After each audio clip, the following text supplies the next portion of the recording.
Mahirap po kasi mahirap pagmasdan, even though kahit paano meron pa tayong mga bultino na dapat i-monitor natin, lalo na yung mapanggitin ko na talagang lumalabas siya.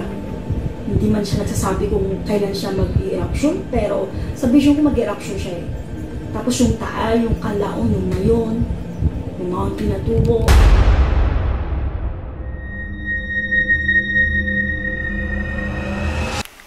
Hello po mga ka-PTV, sa video na ito ay tatalakayin natin ang sabay-sabay na pagsabog ng 6 na bulkan na dinagdagan pa ng isang malakas at matinding pagyanig.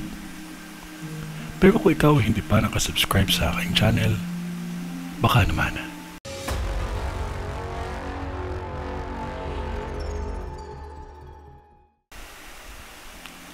Lagi kayong maghanda. Kahit ang taal, ilang beses pa ito magbuga ng usok, ay mananatili siyang ganyan sa buong taon ng 2024. Dahil sa vision ko, buong taon ng 2025, yan pa lang ang taon na kung saan sasabog siya ng pinakamatinding pagsabog. Matindi pa ito sa dinanas ng ibang lugar.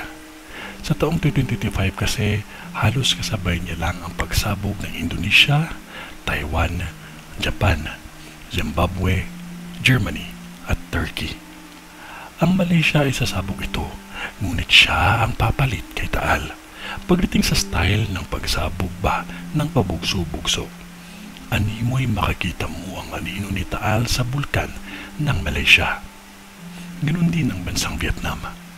Mangyayari yan halos magkakasabay-sabay ng matinding pagsabog sa taong 2025. Ngunit sa kasalukuyang taon na 2024, paulit-ulit ng estilo si Taal sa pagpaparamdam.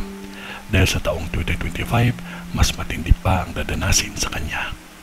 Dahil umabot ang alikabok nito sa buong Luzon, sa tindi ng yanig ni Taal. Kasabay ng pagsibol ng bagong isla at kulay pink at dilaw na tubig ang makikita ninyo sa paligid. Lahat ng ito ay nakikita ko na mangyayari pa lamang.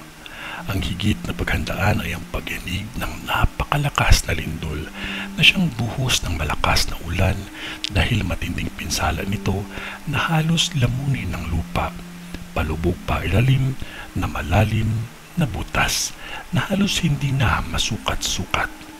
Hindi po ito pananakot ha, ito ang kailangan natin. Magdasal sa Diyos Ama. Maglagay kayo ng isang bagay at isapit ninyo sa pintuan dahil kung maghimbing man ang tulog ninyo, ito ay makakatulong sa inyo para kayo ay magising. Mag-ingat lamang ang lahat at huwag makalimot ang magdasal palagi. Lalo na nakikita ko ang 2 aksidente na mangyayari pa lamang. Isang motor na hindi kalayuan sa gas station at ang isa naman ay sasakyan na may ilang pasahero dito na halos nasawi ang lahat ng sakay.